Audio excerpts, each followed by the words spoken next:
welcome to a special edition of the SBK Betting Podcast, where we're going to be focusing on Epsom for the Oaks and the Derby, which takes centre stage on Friday and then on Saturday. As ever, I'm pleased to be joined by Tom Collins and Ross Miller, our regular pundits, but I've got a big welcome and delighted to say that we're being joined by Sean Quinn, son and assistant to John Quinn. Thank you for joining us, Sean. Great to have you with us.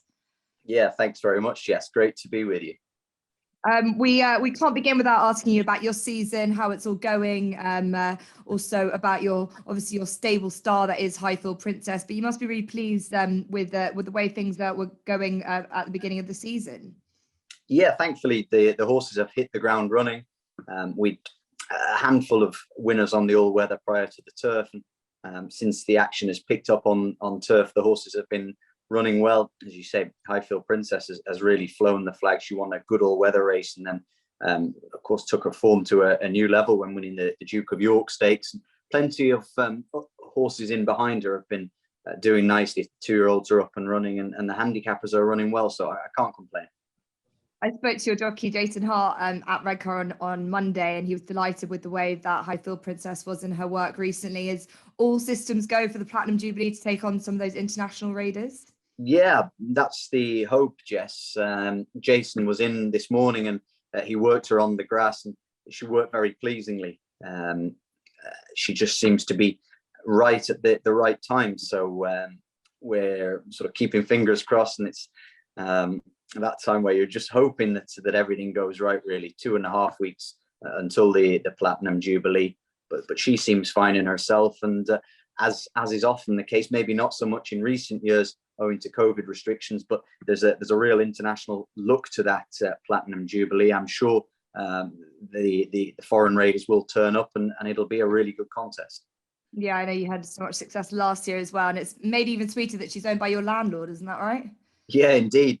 John Fairley, he owns one of the yards that we operate out of, and he has her, he bred her, and he has her younger brother in training, an unraced 2-year-old named Highfield Viking. So he's one to look forward to, but he's got some way to go to be anything like her.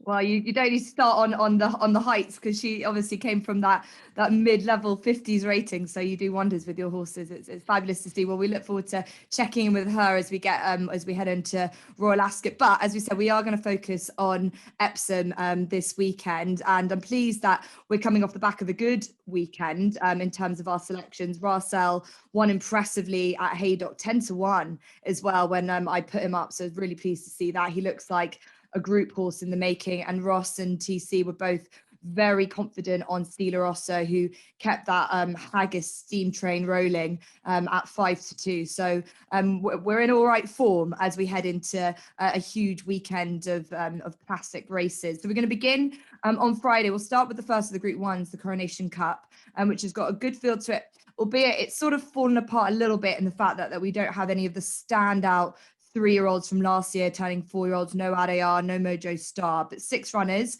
Pyledriver, last year's winner, is 2-1. Manobo, who's incredibly upwardly mobile, especially at staying distances, is 9-4.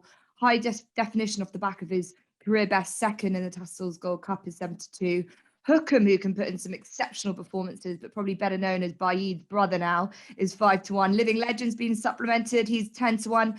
Pallavicino is also in the lineup for Brian Meehan at 100-1. So the ground is on the softer side, which should be an advantage to Manobo. He's a strong, straddling sort. So just a few negatives hanging on him for me. I'm not convinced at what he's beaten. He's thrived on a lot further than this. And this small field, I just thought might not suit. I'm going to go to Ross first. Can you convince me otherwise? Well, I agree that he's looked good over further, but he looked pretty good to me looking back at that Saint-Cloud run, over this trip, listed level. Okay, he's got to step up, but there was nothing about that performance that said he needed to step up further. They've obviously drawn their own conclusion from it. So I just thought he had untapped potential back at this trip. He's, as I could see, the one guaranteed in the field to light this ground that's going to almost certainly be softer than good. I just thought he had an interesting profile. He galloped at the track day with 2 of their Derby hopes and looked very balanced, looked nice, easy way of going. I thought he just looked uncomplicated, and I see where you're coming from, that maybe he's going to want further. But I was impressed with that run at St. Cloud, and I don't think he lacks speed. He did win a Newbury maiden over a mile too. So I liked him against a weak enough field, really, when you take Pyledriver out of it. Pyledriver was very good last year. I think he won because Al-Azi curled up, but it was 7 lengths back to Japan in third. So he didn't get gifted it at all. He's tough, he's hardy, but I like to take on a favourite. And although he's not an awful lot bigger than Pyledriver, I'll go with Manobo. So do you think that Manobo's grown up a lot in terms of his racing style? Because he was quite exuberant at the back end of last season, and maybe Maidan's brought out the best in him. Yeah, possibly. Shuttling over there, shuttling back. I mean, I've never done it with racehorses, but I've travelled other horses internationally, and certainly young ones we had always seemed to come back more grown up just for the travelling experience, let alone the competing, or in this case, the racing. So yeah, he looked good as far as I could see on the sort of racing TV footage from Epsom. He looked nice and relaxed. Okay, they're only going a half speed, but if you're going to be keen, you're going to be more keen at half speed than at racing pace in most occasions. Okay, interesting. It obviously is a 6-runner field. Tom, I was thinking about this from a pace angle. Will there be a bit of a battle between Manobo and High Definition, who was obviously given an exemplary ride by Ryan Moore, who really got the best out of him last time from the front? Yeah, I think William Buick will actually take a sit on Manobo because there is plenty of pace in this race. As you say, only 6 runners. That's no surprise, given only 3 of the last 10 editions of this race have actually thrown up 8 or more runners. So we were expecting a small field, but there is speed. Living Legend will go forward. I think Pallavicino is a prominent racer, and obviously the aforementioned High Definition. Those 3 could be in the first 3 positions early, and then you'd have the market protagonists in 4th, 5th, and 6th. Now, last year, when Pyledriver won this race, I think he won because he got a great ride from Martin Dwyer. He took initiative just as they came down the hill, took up the running, and never really looked back. Now, Al-Azi came to win his race. He curled up, as Ross said. But Pyledriver also didn't really handle the track very well. He was hanging to his left until he switched leads with 100 yards to go. When he switched leads, he pulled clear of Al-Azi, and that was a defining point of the race, aside from the good move from Martin Dwyer coming down the hill. I think Pyledriver is vulnerable because of the fact he doesn't handle the track well. Huckham, I think his main name is the Hardwick. Royal Ascot, this is probably just the prep run, albeit he's going to be near enough 100% given the proximity of Royal Ascot. And the other 3 horses don't have much chance on form. So Manobo is my selection. You said we don't have any Mojo Stars in here. He beat Mojo Star last year at Newbury. So I think he's right up to that standard. Yes, he drops back in trip, but I think that's perfectly fine for him. The only negative I have for Manobo is the fact that he's a real big horse. Maybe this track also won't be ideally suitable for him like it isn't for Pyledriver, but I think his class will bring him through. Okay, so Ross and TC are both quite confident enough on Manobo. Yes, Pyledriver might not have been necessarily massively suited by Epsom, but at least he's won around it, whereas Manobo, we still don't even know how he's going to handle it at all. Sean, you've heard from both of our shrewd pundits, we like to call them. They're both for Manobo. Are you with them or are you against them? I'm going to take them on, actually. I'm a Pyledriver fan. He's the only genuine, proven Group 1 horse, in my opinion, Jess. He, of course, won this race last year. Take on board what the guys say about him maybe not being in love with the track. But that said, I think he's quite a well-balanced horse. He's a horse who's acted and won round Epsom, and he's acted and won round Lingfield. Now, they'd be 2 of the trickier tracks, certainly in the UK. So I'm not so sure that's a big worry. He's a horse that is fully effective on soft ground. You go back to his 2-year-old days, he won the Ascendant Stakes on very soft ground at Haydock Park. When he won as a 3-year-old in the King Edward, the 7th Stakes, the ground was described as good to soft, but it was probably softer that day. He's a son of Harbour Watch, out of a Le Havre mare. No surprise that he does handle a bit of juice. I'd say he's just very versatile, though, because he, of course, has form on quicker ground. But conditions, or likely conditions at Epsom on Friday wouldn't worry me. And I just think he is the one that they've got to be. He sort of sets the standard, and he's run to a level that the others have yet to match. Yeah, and it's important the note on the conditions, because there was a good bit of rain, wasn't there, at Epsom earlier this week, and it looks like, I don't think there's anything due before Friday, but good to soft as it stands. They wouldn't want any more than that to make it too testing. But thoughts, Sean, on Frankie? Obviously, Martin Dwyer has been associated with Pyledriver throughout his career. We're sending him our best because he's recovering from serious surgery after bad injury. But Frankie, by his own admission, probably didn't give Pyledriver the best ride around Meydan, yet he still got very close. And that form behind Shariah, the Japanese horse in the Shima Classic, definitely has to be the best around, with Alenka and Hookham a long way behind him. What do you think Frankie needs to do here on Friday? Well, I suppose it's a huge benefit that he's had a go on this horse. And as you say, Jess, the fact that it didn't pan out as connections and Frankie might have liked will mean that Frankie has the chance to right that wrong. He of course, dictated matters in this race 12 months ago. There looks to be a little bit more pace potentially here. Look, he's got one of the best jockeys in the world on his back. So whilst it's unfortunate for Martin Dwyer not to take the ride, and of course he knows this horse inside out, I think Frankie Dettori is a substitute that we'd all like to have on our side. And I think Pyledriver just looked very versatile with regards to how he needs to be ridden. He's obviously led in a Coronation Cup. He's shown the speed to drop back to 1.25 miles in that listed race at Lingfield. And last time out, he's run a very good race at Meydan in that Group 1 Shima Classic, as you rightly say, looking a little bit unlucky not to get even closer. So I think that they've got a horse that is versatile with regards to tactics, and that could be quite important. Frankie will probably just ride him as he finds him. Yeah, I couldn't agree more. I think Martin Dwyer had no choice but to send Pyledriver into the lead last year. So yeah, I'm with you there, Sean, with Pyledriver. I think he's got an excellent chance to repeat last year's success at 2-1. Manobo obviously is a fascinating contender for TC, and Ross at 9-4. Obviously, it's not just about them. High Definition comes into this off the back of a good run, but not that long ago anyway. And Living Legend, who's been in excellent form, gives it a good feel to this race. But that's the Coronation Cup. We've had our selections that builds us up nicely towards the Oaks at 4:30 on Friday. We've now got the declarations in. We've got 11 runners. Emily Upjohn heads it as we'd expected. The unbeaten daughter of Steve the Stars, with John Thady Gosden and Frankie Dettori, that man again, at even money. Nashwa also for the same trainer combination at 9-2. Concert Hall 7-1.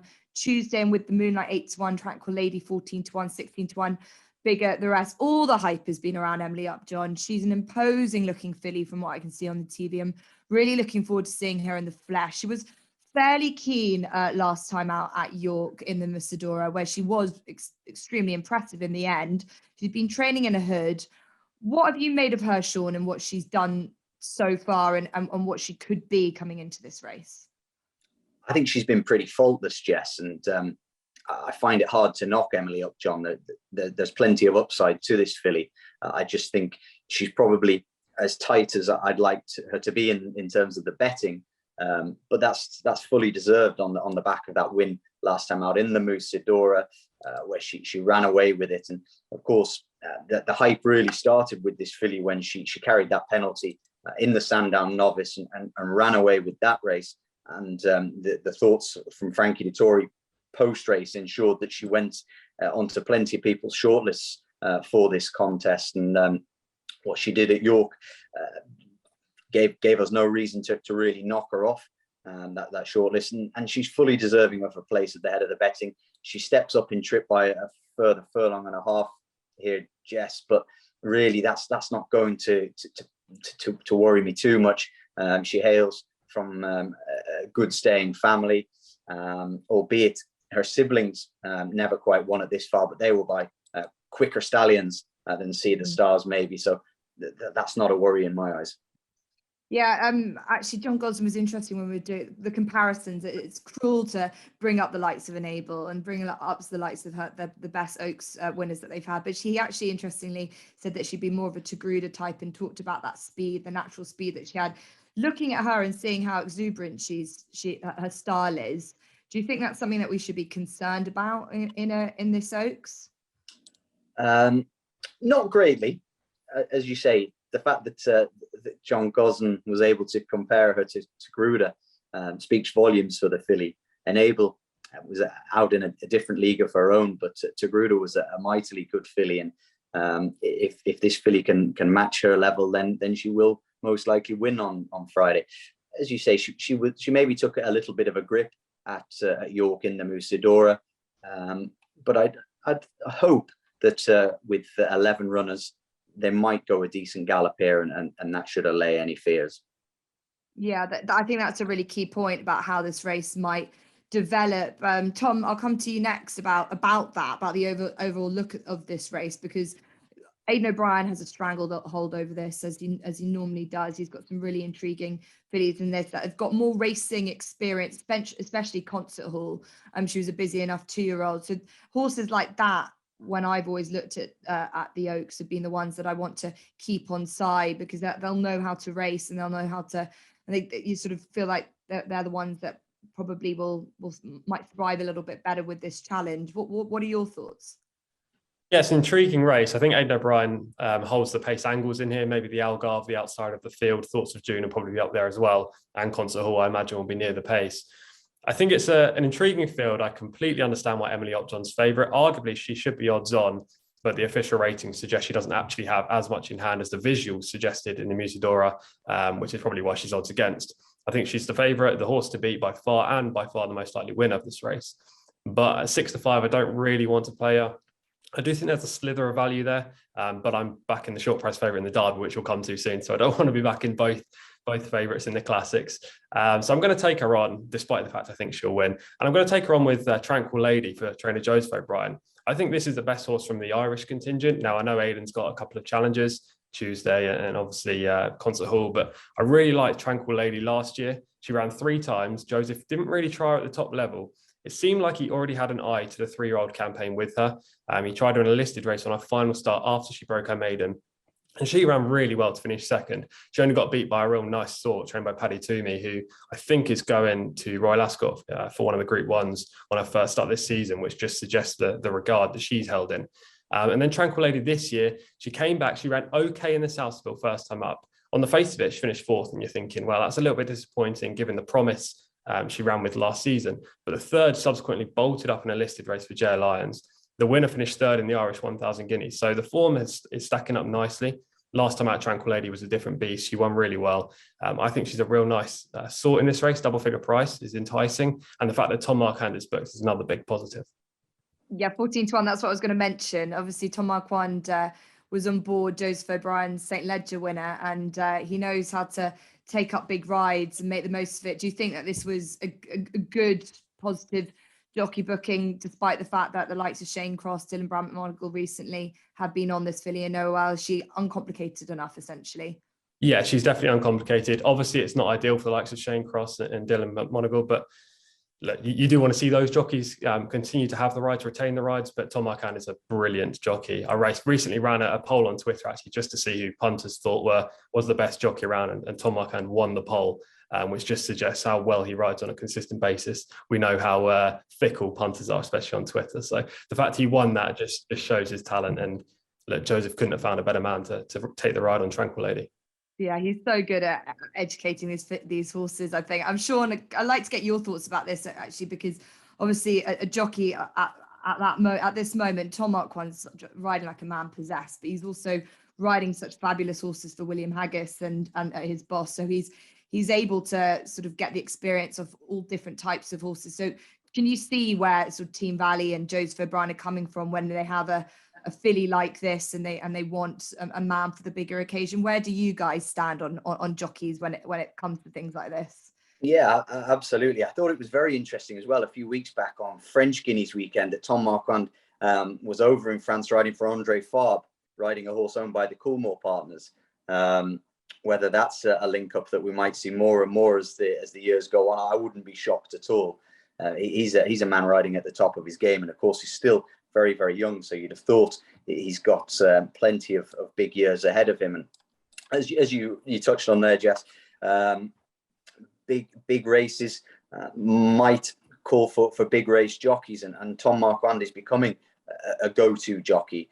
It's probably a case of weighing it up, and Joseph O'Brien with his owners will have done that, because Shane Cross is a young rider who I believe will be plying his trade at the top table for a long, long time. He's already enjoyed Group 1 success for Joseph this year. It's unfortunate for him that he misses out on a ride that might have been his. But look, it's a case of trying to find the right man or woman for the job on the day, and nobody could argue with Tom Marquand taking a big race ride. Yeah, I think in a week when we're reflecting on the life of Lester Piggott, who picked up these big rides, and he just made, and I love the quotes from Willie Carson, he made other jockeys need to be better, and I think it just strives the younger jockeys to be better at their job and improve as well when they see their opportunities go for other big race riders. So it is interesting, and best of luck to the team. Tom Marquand is on board Tranquil Lady, and that is Tom Collins' selection at 14-1. Ross, I'll come to you next, because I believe that there's a horse in this race who we just haven't even seen the best of yet, and that is Tuesday. She's definitely a filly that has got all the attributes to be a top notcher. She's just been playing second fiddle in the Group 1 so far, and she's not gone out without a good fight. And she's definitely these runs in the Irish and English 1,000 guineas look to have been a nice stepping stone for this. Yeah, I mean, a sister to an Oaks winner, Minding 2016, I think. Yeah, she's particularly last time at the Curragh, she just looked like she didn't have the gear change that these top class Group 1 mile fillies have. You know, she sort of got left standing a little bit by a very impressive winner.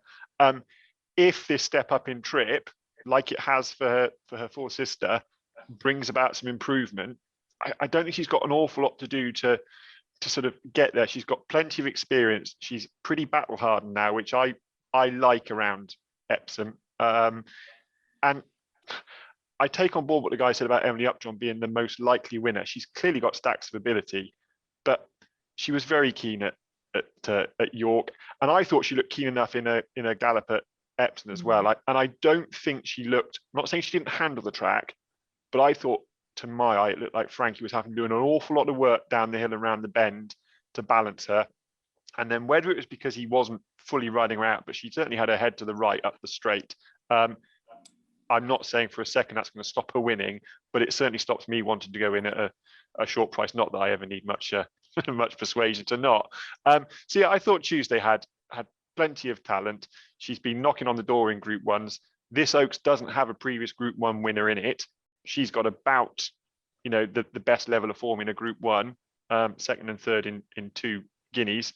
But yeah, I like her. I'll be even more happy if we get off this podcast and find out that Ryan Moore is jocked up next to her. That would increase confidence. But I thought she's a decent price, and that she's the team that have got her know how to win these races, and I thought she was interesting. Yeah, I am refreshing the BHA website every second just to see. Obviously, Thoughts of June is in this race as well, as Concert Hall and the Algarve for Aidan O'Brien. So it will be interesting. We do know that Tuesday is coming out of stall 1. What are your thoughts on that? It's not ideal, is it? But 11 runners, it's not. That makes it perhaps a little bit more straightforward. It's not like you got sort of 18, 19 or so. So it's going to take a bit of doing. But if Ryan Moore's on board, you've got the man that can do it. I think he frustrates me that he sort of does, as Tom was mentioning, Twitter being a fairly fickle place, and he does seem to get his detractors. And the thought that anyone can be perfect all of the time in any sport, well, in any walk of life, is just so far wide of the mark. And in flat racing in particular, these guys are making split-second decisions. If it works, it works. If it doesn't, it doesn't. But he seems to have been right back on his game in the last month or so. So yeah, I'd be excited to see him jocked up next to her and do something special from stall 1. Yeah, it's a big decision there, isn't it, Sean? Because you've got Concert Hall. She was a busy enough 2-year-old compared to some of the others. She looked like she needed every inch of the 10 furlongs at the start of the season. I thought it was really intriguing that they brought her back for the Irish 1,000 guineas. Maybe they just feel like she does well from her racing. But it always looked like the Oaks would be the ideal race for her. Yeah, and I suppose in many ways, Jess, she falls into she has a similar profile to last year's winner Snowfall, in so much as she had plenty of racing as a 2-year-old, wasn't a top notcher by any means, but was very, very solid, and looks like she might have improved this year. I'd agree with you. I thought her reappearance run at Navan in the Salsaville Stakes was really encouraging. She looked like a mile and a quarter was just the tip of the iceberg, and that when she goes up to a mile and a half, she'd improve. She therefore ran very well to finish third behind Homeless Songs in that Irish 1,000 guineas. I thought she was very, very strong at the line. She's clearly bred to do this job. She's a daughter of Debawi. Out of an Oaks winner she won this race a decade ago under Shamie Heffernan. I see she's drawn in stall 10 Concert Hall. Maybe not ideal, maybe a bit wider than is ideal. But incidentally, her mother she came out of stall 10 too. That's fortuitous. 10 years later. So from your perspective, would you be too fussed if Ryan Moore was to choose Tuesday, or where do you stand with that? I think I'd like him on Concert Hall, of course. It's never a bad thing having him on your side, but Aidan O'Brien has top class jockeys waiting in the wings, and jockeys that regularly ride these fillies at home and on the track. So I wouldn't view it as a huge negative personally. When you look down over the last decade, Shamie Heffernan's ridden him an Oaks winner, Colm O'Donoghue has ridden him an Oaks winner, Frankie Dettori has it, and Donncha O'Brien as well. So they've shared it round. Yeah, they definitely do. So Concert Hall for Sean to take on Tuesday for myself and Ross. I do agree with you, Ross. I think this is a filly that we just have not seen the best of yet. Right, we're going to head into the big one. This is the Derby on Saturday at 4:30 again.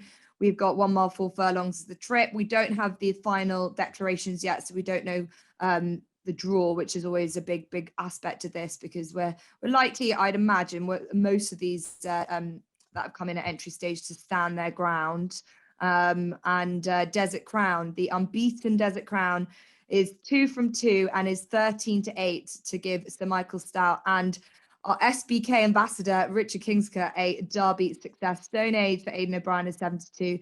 Nation's Pride, who's had the late supplementary for Charlie Appleby and Godolphin, is 6-1. Changing of the Guard is 9-1. Piz Badil 9-1.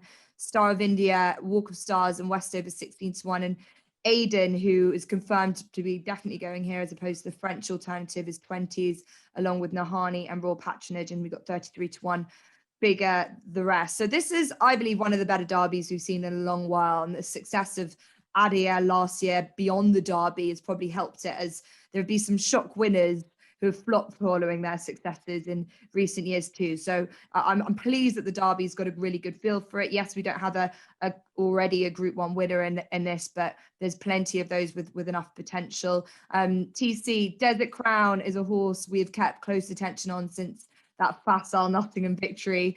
As I said, will be ridden by Richard Kingscote. We've been waiting for this for quite a while. Do you think he can do it? Yeah, it sounds like after timing, doesn't it? But we're both on at tasty prices, anti-post. I really hope that Desert Crown does it. Obviously, it's a short price now, around 2-1, 15-8, whatever price he's going to go off. But I think he's by far the most likely winner, much like Emily Upjohn actually in the Oaks. But I want to be with Desert Crown, whereas I think Emily Upjohn is towards the right price. I think Desert Crown could be a little bit shorter. His win in the Dante was super impressive. I mean, last year, that Nottingham maiden success, yes, it was in the autumn, it was on ground with give underfoot, and potentially punters would have been, well, you know, this form might not stack up to anything, a good first time out winner, but we don't really know what this kind of level is right now. He actually ran 2 seconds quicker than Walk of Stars did in the second division of that maiden. Walk of Stars obviously entered in the Derby as well. The fact that he went 2 seconds quicker, first time out for Sir Michael Stout, just showed plenty of potential. In the Dante, we couldn't have asked for anything more. Rich Kingscote won with the horse's head in his chest. He could have won by far much further. I think the step up and trip will be fine. He's not proven to handle the step up and trip, but I think it'll be absolutely fine for him. He's already achieved an RPR of 120. What does he need to do to win a Derby? Probably improve 1 or 2 pounds to win an average edition. Is this an average edition? Probably. I don't think it's like the best edition I've ever seen. If this horse is drawn anything between gate 6 and gate 12, my confidence would just skyrocket. I think that's the ideal position. But I think he's good enough to win from an inside gate or an outside gate, no matter what happens. Desert Crown for me, Jess. So he's obviously, as I said, 2 from 2, doesn't have a huge amount of racecourse experience. In the field that he faced in the Dante, only 8 runners. It's going to be a lot bigger, a very different test. Obviously, Sir Michael Stout can get a horse prepared perfectly for a race like this, but in terms of a pace angle and how you'd like to see Richard Kingscote ride Desert Crown to be really confident about it, what would you like to see happen? What would you like to see unfold in front of him? Well, a dream scenario would be Desert Crown, which Kingscote sit in the mid division, one off the rail. The pace should be with Royal Patronage. He'll go forward. A couple of Aidan O'Brien's horses will go forward as well. I'd just like to see Richard sit in mid div. We know this horse has to turn a foot. We know he's got the high cruising speed. He should stay the trip. The track is a worry. Well, actually, no, it's not a worry. It's a doubt. We don't know if he's going to handle the track yet. But I think he will. Obviously, York's completely different. The topography there, long straight. Suits horses that stay the trip well, so he should handle this distance. Look, the Derby rarely pans out how you want it to for your horse. If you look back in recent years, like if you've been on a couple of these short price favourites, you're thinking, well, I haven't had any luck here whatsoever. The last short price favourite to win this race was actually Golden Horn in 2015, and Golden Horn set the standard for Dantes in recent years. He achieved an RPR of 123 in the Dante. Desert Crown's achieved 120. He's the best since Golden Horn in that race. I think he can emulate Golden Horn and go on to win this race at Epsom. Yeah, we do really want a good pace to aim at. I think last year there was a big sort of spanner in the works when Aidan O'Brien decided to only run one horse and have no pace setters. It sort of really completely changed the makeup of the race completely. Sean, from what you've seen of Desert Crown, he looks like a very, from my eyes, uncomplicated horse, probably a dream horse to train and such, because there's sort of no limits to what perhaps he could achieve, and he's sort of taking things into the stride. And what we've seen on social media, little clips of him working at Newmarket as well, is that he's definitely looks to have thrived off the back of that Dante success. Yeah, absolutely. And as the guys have alluded to, he ran to a very, very high level in the Dante. I know it is a concern that he's only had a couple of starts. Will that inexperience find him out? We shall find out. But his profile is not dissimilar to that of Workforces, who won this 12 or 13 years ago for Sir Michael Stout. Workforce had won one race as a 2-year-old. He came out and he was actually beaten in the Dante, but there were excuses. I remember the bit slipped through his mouth and he looked an awkward ride, but that was just unfortunate. And then on his third start, he ran away with the Derby. So he was prepared by the maestro of Sir Michael Stout to do that. And Desert Crown is in excellent hands to try and do the same. So do you believe that he's the most likely winner, or do you think there's a very good rival in here that will take him on? I think he's the most likely winner, but I think he's priced up accordingly. And if I were having a bet in the race, I'd rather be backing something at a little bit of a price. And the horse that I like is the horse one of Charlie Appleby's horses, Walk of Stars, who, of course, as we heard, won one of those divisions of that Nottingham Maiden back in November of last year in the slower time than Desert Crown. He does have to improve to win a Derby, but I think he's a horse who's crying out for a big field, a decent pace to aim at. And I think we'll see a better horse than what we've seen thus far, Jess. He showed guts and tenacity to beat Hafit on his reappearance in that conditions race at Newbury back in mid-April. And then at Lingfield last time out, he dwelt at the start. Now, that's something he has done. And that just put him on the back foot. And I thought when I was watching a rerun of that race, Ryan Moore was probably always in the position that William Buick would have liked to have been. Ryan Moore sat second on United Nations, using Natural World, the pacemaker. And William Buick was behind Ryan and just pushed a little bit wider. I thought that Walk of Stars certainly had the ability to improve on that form. So I just thought at the prices, I think he's around a 16-1 po. Walk of Stars is a horse that's certainly capable of a bigger performance than we've seen to date. Yeah, he's got nearly more of an ADR profile of the others, and that he'd be the second, maybe even the third string for Charlie Appleby. It wouldn't bother you then that Charlie Appleby has come out and said very straightly that if he could pick one horse to ride, it'd be Nation's Pride. No, that doesn't worry me hugely. As you say, Jess, his profile is so similar to that of Adayar's, because Adayar was beaten in the Derby trial himself at Lingfield last year before running away with the Derby. And I suppose if Charlie Appleby were posed with that question 12 months ago, then the very obvious one would have been Hurricane Lane, and I'm sure he'd have said, I'd plump for Hurricane Lane, given that he'd won the Dante. But he's dealing with incredibly well-bred horses, and they're all worthy of their place in this lineup. I think it's really interesting that you've mentioned Hurricane Lane, because maybe his inexperience, I know he lost 2 shoes, I think it was, but maybe it was his inexperience that just found him out in the closing stages of the race last year. That's a slight nagging question in my mind with when I think about Desert Crown. Ross, where do you stand with him? Do you think the lack of inexperience will bother him, or does it bother you? Yeah, it does bother me. You have to go back a fair way to find, probably was Workforce, wasn't it? It was the last one to win off just two starts. And that, coupled with the fact that they're probably going to ride him with restraint, as they did in the Dante.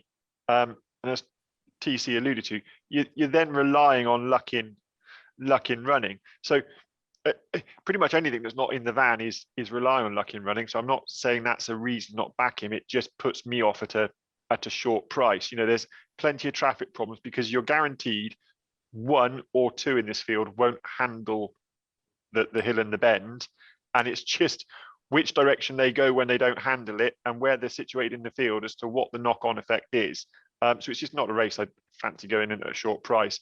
I have no real strong opinion on this race, other than I just visually watching races back. Nation's Pride knocked my eye out. I thought he was a gorgeous horse. I loved how he relaxed, and that's only gonna help him. He careered away last time at Newmarket. I mean, okay, it might not have been the greatest race, but he just went further and further clear. Suggests to me this extra 2 furlongs is gonna suit him down to the ground. He is a fairly big horse. That might not be in the positive column when looking at this race. Perhaps like a slightly lighter horse around Epsom, but he looked beautifully balanced. He looked very relaxed. I think it's notable that from some way out now, William Buick is going to be his ride. They have 2 pretty decent contenders in there anyway. The fact they've supplemented him, I think, is a positive.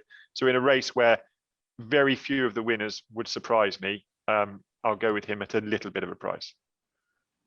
Okay, 6-1 Nation's Pride.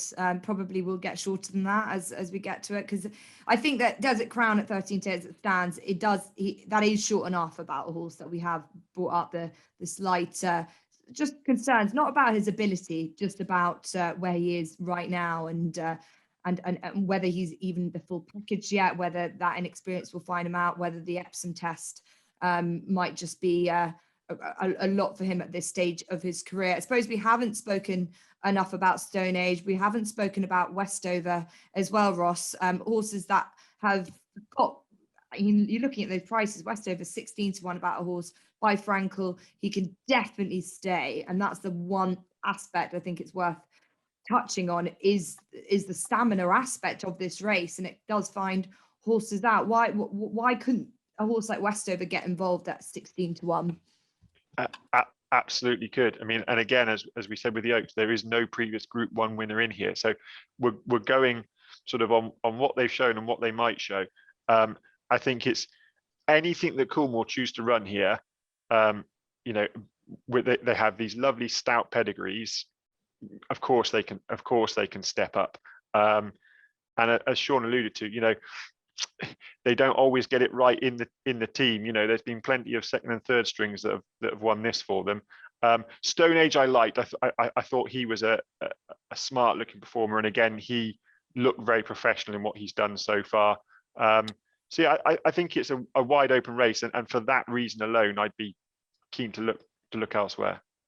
Yeah, I agree with you guys that there's a good feel about it without being an absolute vintage renewal, but it's good that we've got so many turning up that could be sort of anything that are giving this a bit of a shot. I do like Aiden. I think this is one horse that we haven't touched upon, the fact that he's another horse at a nice price for Roger Varian. He's 20-1. He is the most fantastic looking horse. I don't know if any of the guys on the pod have seen him in the flesh, but he's got this fascinating pedigree, being by Prince Faisal's private sire in olden times.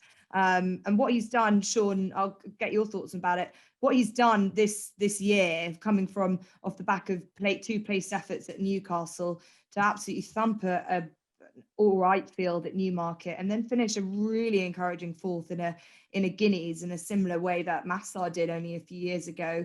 You've got to respect a horse like this, and especially Prince Faisal and what he's done to sort of produce him.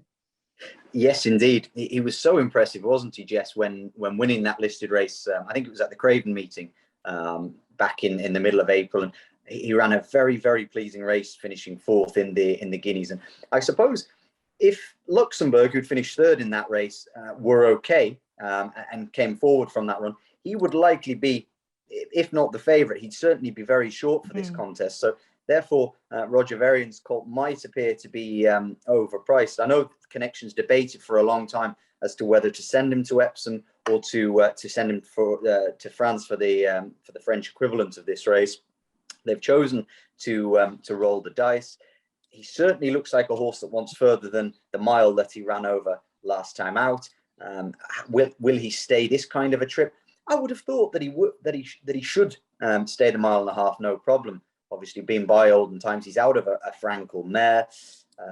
So he's another horse that could potentially be a little bit big. Yeah, well, you've created my case for me already, so that's perfect. 20-1 for Aidan. I couldn't agree with you more. I just think he's got a horse with a huge amount of potential, and definitely at an each way price. That's enough for me. Ross, you've been having a good look at the work morning that they did at Epsom, and you saw that Emily Upjohn. You weren't entirely sure whether she necessarily was sort of handling the track. Did you see what Aidan did? Yeah, he looked good, didn't he? And I was slightly surprised because I was expecting him not to handle it, because I thought he got in a bit of a muddle in the dip at Newmarket for a few strides. Yeah, I agree with you. You know, I'm sounding a bit sort of wet about this and not sort of coming down on the side of the fence really, but he's one that absolutely I could see it. And I do like when they have other options. You know, they've considered France. They're coming here. I quite like that. I think it suggests that everyone thinks it's fairly open derby, but you know, they've not come here on a whim. They've given it some thought. They're obviously happy with the feedback they got from the gallops morning and have rolled the dice. Well, there we go. Case in point, I've given you your selection there then, haven't I, Ross? So you can thank me later. Okay. 20-1 for Aidan. I just love this horse. I'm a big spot for him. I think he's an absolutely fabulous looker. So I hope he does well. But yeah, look, I suppose there isn't there isn't a horse with an absolute out and out solid chance based on what they've done. Obviously Desert Crown has, but he's still yet to prove himself at Group 1 level, and this is his crowning opportunity. So 13-8 for TC and myself. He's a horse that could be anything. I do, as I said, I've liked Aidan for a long time, so he's 20-1. Sean and Ross are taking each other on again, both this race and in the Oaks. There's a bit of a battle against the stable companions, and it will be Walk of Stars to Sean and Nation's Pride for Ross. So that is the look at the Derby. It's a fabulous race. As I said, we still don't have the full declarations in the draw, so that's definitely worth watching over when they come out. And we hope that we might have found a couple for you to think about heading into this. But obviously, we have plenty of racing throughout the course of the weekend. We've covered the 3 Group 1s, but as we always do every weekend, and Sean's new to this, but I'm sure has got a few runners even from the Quinn team as well you could tell us about, a nap and a next best. So Sean, I'll come to you first from anywhere on Saturday.